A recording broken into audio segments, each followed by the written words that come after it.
now would be a great time for us to look back and provide a power ranking. You know, we love to give power rankings on ESPN Esports. So what we're going to do is we will provide you right now with our top 10 power rankings of the teams in the group in the play-in stage of the 2020 League of Legends World Championship. Tyler has organized them from 10 to 1. We will show you two graphics. One of them will be 6 to 10. The other one will be 1 to 5. Let's start with the bottom half of this list. How did you organize your bottom half from 6 to 10 of the teams in play-ins, Tyler? All right, so 6 to 10, I had 6 Supermassive, 7 LGD, 8 MAD, 9 INTZ, and the Japanese representatives of V3 at 10. This is pretty easy. Number 10, V3, had one good game, but overall, it's my biggest, talking point of the play-in stage. They played way too timid. They put Boogie, their star jungler, on these early game carries, and they played passively as hell. They deserve that 10 spot. Solid team, but at Worlds, being a solid team isn't good enough. INTZ, number 9. It's another tournament where it feels like Brazil could have been better than what they were. It's another tournament where Brazil takes a game or two, they don't make it out of the play-in stage. It feels like they're always reaching to get back to that golden era of Kaboom and Pain, who took games off of CLG and Alliance, and when they were a team where everyone was like, Brazil's the next big region in league. They're going to be a major region just like North America one day, and it just feels like that fleet. Every year that goes by, it feels more like a fantasy than what it actually was back then, when it was actually a attainable dream. Number 8, MAD. No reason needed. They played sloppy. They got very lucky to survive this group stage. There's a lot more they can show. Humanoid's a great player. Karzi has shown a lot more. He's been a lot more. When there's been trees falling in the Mad Forest, he hasn't been one of them. He's been quite sturdy, and I've been impressed by Karzi and how he's not tilted, even in the face of some games where Mad Lions overall are just falling apart. 7, LGD, very similar to Mad. They have a lot more potential than they showed, but they've been disconnected and very sloppy. They deserve their 7 spot.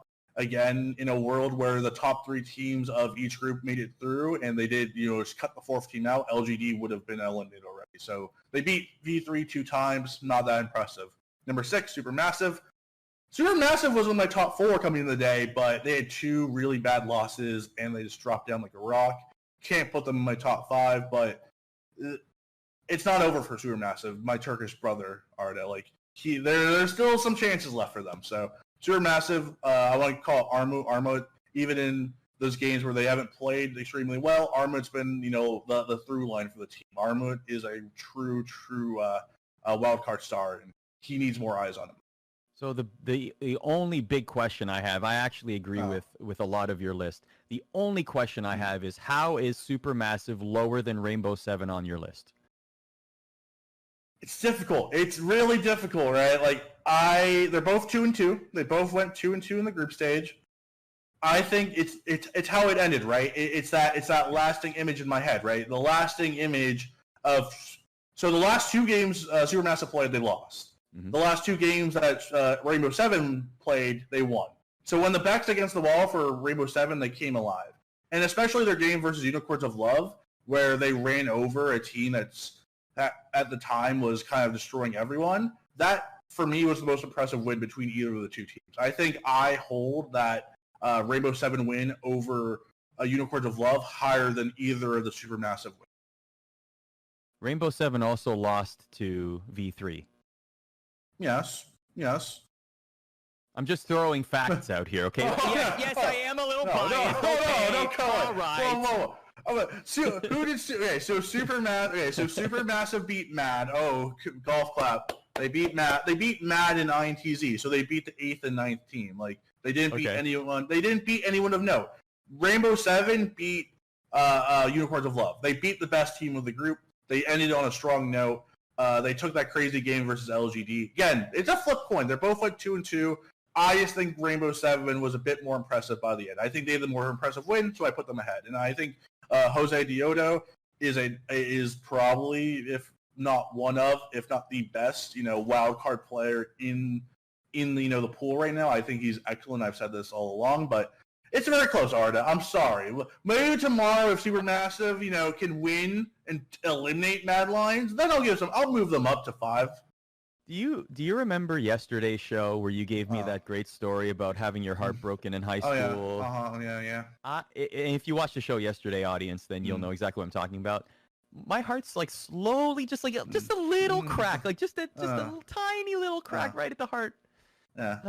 I mean, it's okay. We still have a road. We still have a road to go. Yeah, you have a best of 5 tomorrow. Good luck on that. Yeah. Okay. Anyhow, we'll get to that a little bit later. But now we need to get to your top 5. So tell us, as we show everybody your top 5 teams here, talk about how you ordered them. So number 5, Rainbow Seven, as we talked about, I think they played very sloppily in their first 2 games. They came alive against LGD, played balls to the wall. Probably didn't deserve that win entirely, but they stole it, and I was very impressed by kind of their attitude in that game and how they never gave up. And then the Unicorns of Love game where they had to win or they were pretty much out. They destroyed Unicorns of Love. One of the more impressive games of the entire tournament. They just kind of rolled over them in the early game and just put the foot on the pedal. So Rainbow Seven, number 5. They're on a high swing. They're every game they've been playing a little bit better, and I think that's the reason why I put them over Supermassive. Number 4, Legacy.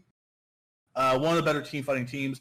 Again, when it comes to pure talent, when it comes to just individual talent, Supermassive is better than Legacy. R7, probably better than Legacy. LGD and Mad, definitely individually better than Legacy.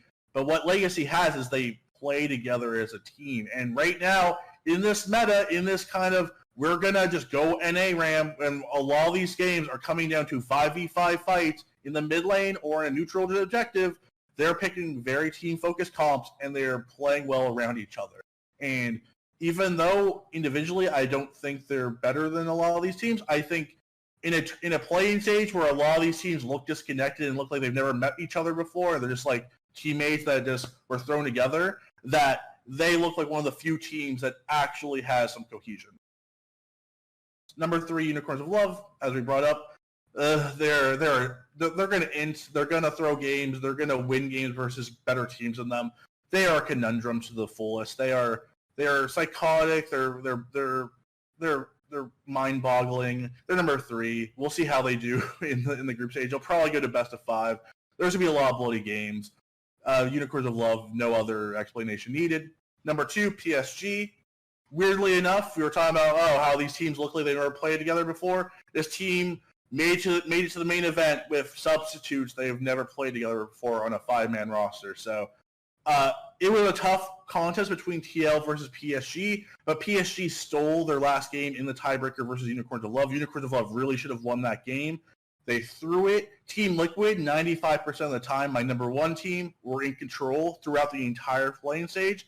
Only the 5% of that INTZ game where they threw it away, Broxah got caught out a lot. They played a bit sloppy. The other 95% was pretty much perfect. They had the script in their hands 95% of the time. So I really can't pick a team other than Team Liquid. I try to be as unbiased as possible. I do think Team Liquid does deserve this. So I do think they were the number 1 team to play in. I do think a lot of people will agree with you on that. PSG, speaking of heartbreak, it is a little heartbreaking that they don't get that number 1 spot, just given the story. Because like that, to me, like that's such a we will speak of this story of them making groups for years to come. This is something that will continuously be brought up on Worlds casts years from now. How improbable it was for them to even coming in with the team that they had before we knew of their visa issues, Tyler. They weren't a team that people were talking about that much. And now look at them. Incredible story. Number 2, they're in second place. That's nothing to hang your head low. It's just Team Liquid destroyed most of their competition. If they had put together that INTZ game and didn't, let off the gas pedal and play sloppily and let the game go, they would have went 4-0, destroyed everyone. They would have looked great. They would have had probably the most impressive playing, performance of all time. Alongside Damwon, who dropped 1 game, where Liquid, with tougher competition, mowed through everyone they were put against. So it's a tough call, but I think Team Liquid deserved it. Again, a bit biased, but we'll see. I think I think PSG has some. They're going to the main event. We'll see how River and Tank do. But Kongwei and Uniboy, as should be noted, are superstars. They should be saluted that they got this team to the main event when they're not even part of the team. Hopefully one day down the road we can see the PSG super team again. I would love to see Uniboy and Kongwei play with these guys again. So that is our power rankings of the play-in teams at the 2020 League of Legends World Championship. If you're a fan of power rankings, you can go to espn.com/esports. We did a power ranking of top 20 players going into Worlds. Also, all the teams before Worlds began. If you want to laugh at where we ranked LGD, go and find that article at espn.com/esports. Speaking of which, we have a whole bunch of content there, a daily diary that Emily Rand is updating every single day. If you want to get caught up in written form, you can go there. Tyler has a fantastic story about the greatest series of all time, 2016. Him and I were sitting next to each other in the rafters of MSG. Oh, so good. SKT versus Rocks. Nothing better. I mean, TL versus Legacy today. That was pretty great. But Rocks and SKT, a bit more refined. A bit better. A bit better game order. You're ready to write the oral history of Team Liquid versus Legacy. Oh, yeah. It's like, Jensen's like, I locked in Syndra. I dumpster Tally. That was it. I don't remember anything else. Rox is like, I didn't play Lilia, and it was all good. They gave me Graves. Great. I'm just going to stomp on them now. They gave Impact Shen. Thanks, guys. We're just going to Link Kingdom you. See you guys later. Top die. See you later. Yeah, top die. See you later.